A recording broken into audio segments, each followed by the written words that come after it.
In our minds, we thought if he could find his way through the 17 or 18 horses he had to pass, he could win.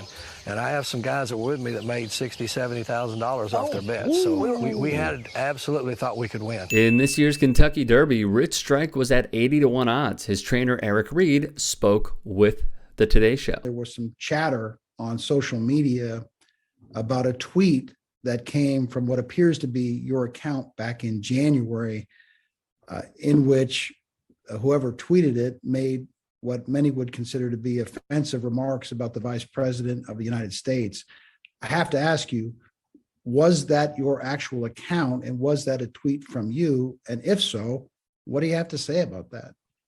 I haven't seen anything about it, haven't been told about it. Reed, likely feeling the heat, took the road of a non-answer when questioned by Outside the Lines' John Barr. I don't know what's going on out there. I'm more concerned with Richie and what's going on with us and this great horse and how much he's helping everybody.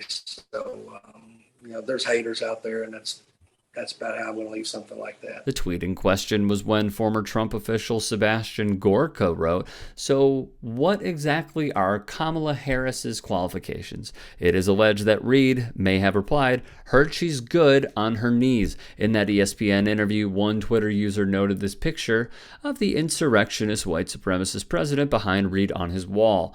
The Daddy Rabbit 1964 Twitter account is currently private. The bio on the account says, horse trainer and Reagan conservative, fantasy football fanatic, owner of Mercury Equine Center.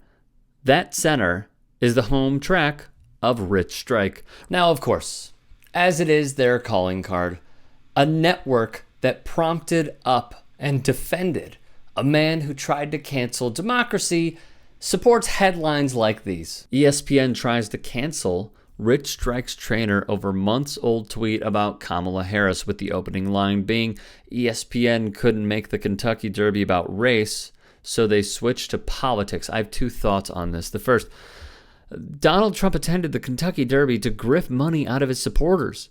He is quite literally using the sport as a vehicle for his own political gain. So if I may, cut the crap on this one. How short-sighted are you?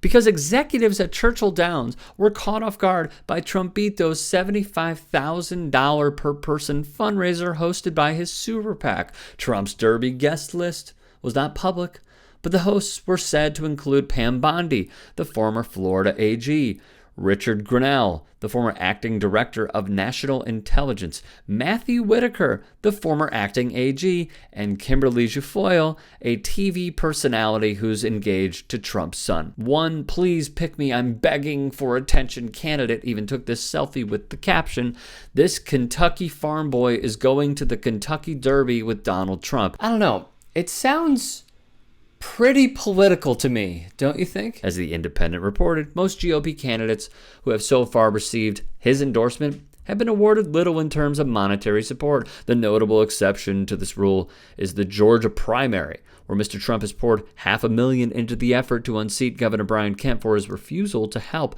the former president overturn the 2020 election. However, let's get back to this re-aggregated Fox News article, shall we? On Wednesday, during an Outside the Lines episode, ESPN host John Barr interviewed Eric Reed, owner of Mercury Equine Center, which houses reigning Kentucky Derby winning horse Rich Strike, and asked Reed if he had ever tweeted anything remotely negative about Vice President Kamal Harris. That is not true. He asked about the direct tweet that we showed previously. So already this article sucks. In typical ESPN fashion, the article continues, the host had a tweet in question hiding in his back pocket after a considerable investigation over a matter that no one would care about if not for the hard-hitting journalism at ESPN. Wait. The writer is equating a journalist asking for clarification on a misogynistic tweet to being typical ESPN and claiming the network's longtime credible guy, John Barr, to holding it in his back pocket? Are you kidding me? No, my friend. That is not how this works. It is not kept in the back pocket. It is an opportunity to clear the air and answer a question, which he refused to do. It's actually good journalism to ask, which John Barr did, because then you get him on the record. The phrasing of this in this article is putrid.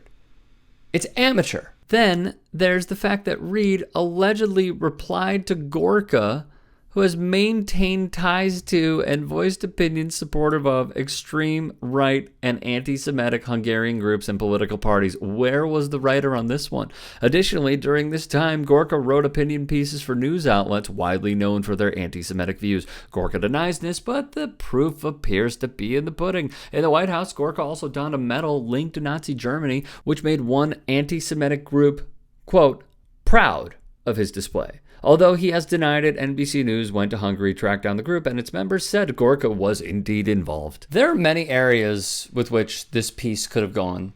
However, when it comes to the fake tears and fake outcry of cancel culture, we can do better. A lot better.